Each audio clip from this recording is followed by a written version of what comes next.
സാധിക്കുന്നവരായി തീർക്കണം. കളി എന്നുള്ളത് അത് രാഷ്ട്രങ്ങളുടെ ഭിന്നതകൾക്ക് അതീതമാണ്, വർഗീയതയ്ക്ക് അതീതമാണ്, മതപരമായ വിയോജിപ്പുകൾക്ക് അതീതമാണ്, ദേശഭാഷാ വർണ്ണ വൈജാത്യങ്ങൾക്ക് അതീതമാണ് എന്ന് പറയുന്നവർ തന്നെ കളിക്കളത്തിലേക്ക് ഈ മതവെറിയും അതുപോലെ തന്നെ വർണ്ണ വിവേചനവും എല്ലാം കടത്തിക്കൂട്ടുന്ന ഏറ്റവും ദയനീയമായ കാഴ്ചയാണ് ഇപ്പോൾ നടക്കുന്നതായ വേൾഡ് കപ്പിന്റെ വേദിയിലേക്ക് നോക്കിയാൽ നമുക്ക് കാണാൻ സാധിക്കുന്നത്. എല്ലാവരും പറയുന്ന വർത്തമാനം കളിയിൽ എന്താണ് വർഗീയത, കളിയിൽ എന്താണ് മതം, കളിയിൽ എന്താണ് രാഷ്ട്രം, കളിയിൽ എന്താണ് രാഷ്ട്രീയം. ഇതൊക്കെ പറയുന്നവർ തന്നെ കുറ്റകരമായ മൗനം അവലംബിക്കുകയാണ്. കാരണം ഇന്ന് ഈ ലോകകപ്പ് വേദിക്ക് സാക്ഷ്യം വഹിക്കുന്ന, ഈ ലോകകപ്പ് വേദിക്ക് അരങ്ങൊരുങ്ങുന്ന അമേരിക്ക കൃത്യമായ വർണ്ണ വിവേചനം കാണിക്കുകയാണ്, കൃത്യമായ മതവെറി പുറത്തെടുക്കുകയാണ്. അവരവരുടെ രാജ്യങ്ങളിൽ ഏറ്റവും അധികം സ്നേഹിക്കപ്പെടുന്ന, ആദരിക്കപ്പെടുന്ന കളിക്കാർ അമേരിക്കയുടെ ആതിഥേയരായിക്കൊണ്ട് അമേരിക്കയിൽ വന്ന് വിമാനം ഇറങ്ങിയപ്പോൾ അവരുടെ ആ കളിക്കാരുടെ മതം നോക്കിയതാരാ? ആ കളിക്കാർക്ക് നേരെ വർണ്ണ വിവേചനം പുറപ്പെടുവിച്ചതാരാ? ആ കളിക്കാർക്ക് വിസ നിഷേധിച്ചതാരാ?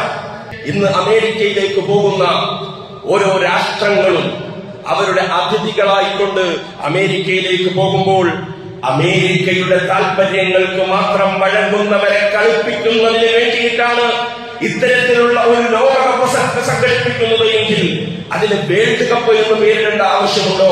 അതിന് യൂറോപ്യൻ കപ്പ് എന്നോ അല്ലെങ്കിൽ അമേരിക്കൻ കപ്പ് എന്നോ മാത്രം വിളിച്ചാൽ മതിയല്ലോ. പക്ഷേ വേൾഡ് കപ്പ് എന്ന് പേരിട്ടുകൊണ്ട് യോഗ്യതാ റൗണ്ടുകൾ പൂർത്തിയാക്കി ഫിഫ നിശ്ചയിച്ചിട്ടുള്ളതായ ഒരു വേദി മാത്രമാകുന്ന അമേരിക്കയിലേക്ക് കളിക്കാൻ വേണ്ടി വരുന്നവരെ മതത്തിന്റെ പേരിലും ജാതിയുടെ പേരിലും വർണ്ണത്തിന്റെ പേരിലും കളിക്കാനുള്ള അവസരം അവർക്ക് നിഷേധിക്കുമ്പോൾ, സഹോദരങ്ങളെ, നമ്മൾ ഒരു കല്യാണത്തിന് വേണ്ടി ഒരു ഓഡിറ്റോറിയം എടുക്കുകയാണ്. കല്യാണം നടത്താൻ വേണ്ടി ഒരു ഓഡിറ്റോറിയം എടുക്കുകയാണ്. കല്യാണത്തിന്റെ സമയത്ത് പെണ്ണിന്റെ പിതാവ് ഇങ്ങനെ കടന്നു വരുമ്പോ സെക്യൂരിറ്റി ഓടി വന്ന് തടഞ്ഞുകൊണ്ട് പറയുകയാണ്, പെണ്ണിന്റെ പിതാവിന് ഇങ്ങോട്ട് കയറാൻ പറ്റൂല, വിവാഹ മണ്ഡപത്തിലേക്ക് വേദിയിലേക്ക് പെണ്ണിന്റെ പിതാവിനെ കടത്തിവിടൂല. ഈ ഓഡിറ്റോറിയത്തിന്റെ മുതലാളി പ്രത്യേകം വിളിച്ചു പറഞ്ഞിട്ടുണ്ട്, ഈ പെണ്ണിന്റെ പിതാവുമായിട്ട് പണ്ട് എന്തോ ഒരു അസ്വാരസ്യമുണ്ട്, അത് പിന്നീടാണ് മനസ്സിലായത്. അതുകൊണ്ട് പെണ്ണിന്റെ പിതാവിനെ അങ്ങോട്ട് കടത്തിവിടാൻ പറയില്ല എന്ന് പറയുന്ന വിധത്തിലുള്ള നമ്മൾ എടുത്ത ഓഡിറ്റോറിയത്തിലേക്ക് നമ്മൾ കാശ് കൊടുത്ത് നമ്മൾ വേദിയൊരുക്കി നമ്മൾ വേദികളാകുന്ന ലോകത്ത് മുഴുവനും സംഘടിപ്പിക്കുന്ന, ലോകം മുഴുവനും രാജ്യങ്ങൾ, ലോകരാജ്യങ്ങൾ മുഴുവനും ഓരോ രാജ്യങ്ങളെ നിശ്ചയിച്ച് നടത്തുന്നതായ ആ വേദിയിലേക്ക് അത് കളിക്കേണ്ടവരെയും ആ കളികൾ നിയന്ത്രിക്കേണ്ടതായ ആ റഫറിയെയും ഉൾപ്പെടെ തടഞ്ഞു നിർത്തുന്ന, അവർക്ക് വിസ നിഷേധിക്കുന്ന ഏറ്റവും കാടൻ നിയമങ്ങൾ, ഏറ്റവും അപലപനീയമാകുന്ന, ഏറ്റവും അപഹാസ്യമാകുന്ന പ്രവർത്തനങ്ങൾ അമേരിക്ക പുറത്തെടുക്കുകയാണ്. നമ്മൾ മനസ്സിലാക്കണം, ആ രാജ്യത്തിന്റെ ഉമർ എന്ന് പറയുന്ന സോമാലിയയിലെ ഏറ്റവും നല്ല, ആഫ്രിക്കയിലെ ഏറ്റവും മികച്ച റഫറിയായിട്ട് തെരഞ്ഞെടുത്ത വ്യക്തിയെ എന്തുകൊണ്ടാണ് തടഞ്ഞത്?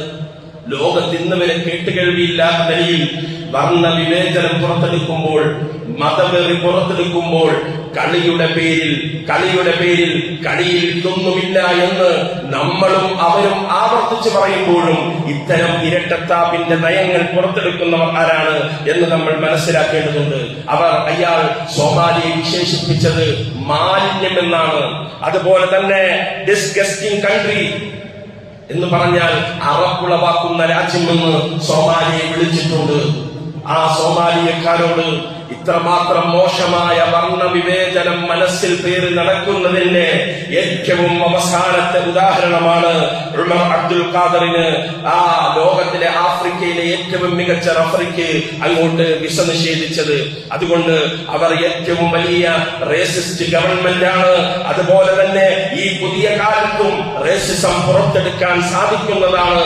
അതെ, അവിടെ തന്നെയാണ് 2020 ജോർജ് ഫ്ലോയിഡ് എന്ന് പറയുന്ന ഒരു പാവപ്പെട്ട കറുത്ത വർഗക്കാരനെ അവന്റെ കഴുത്തിലേക്ക് മുട്ടുകാൽ അമർത്തിക്കൊണ്ട് അവൻ പറയുകയാണ്, ഐ ക്യാൻ ബ്രീത്ത്, എനിക്ക് ശ്വസിക്കാനാകുന്നില്ല എന്ന് പറഞ്ഞവൻ നിലവിളിക്കുമ്പോഴും ആ കറുത്ത വർഗക്കാരനെതിരെ അമേരിക്കയിൽ വെച്ചുകൊണ്ട് അവിടുത്തെ പോലീസുകാരൻ പരസ്യമായി റോട്ടിലിട്ടുകൊണ്ട് അവന്റെ കാറിന്റെ സമീപത്തിട്ടുകൊണ്ട് അതേ മുട്ടുകാലിൽ കഴുത്തിൽ വെച്ചുകൊണ്ടാണ് കൊന്നൊടുക്കിയത് എങ്കിൽ ഒരിക്കലും അവസാനിക്കാത്ത വർണ്ണവിവേചനം നടക്കുന്ന ഒരു നാടായിട്ട് അമേരിക്ക അധപ്പതിക്കുകയാണ്.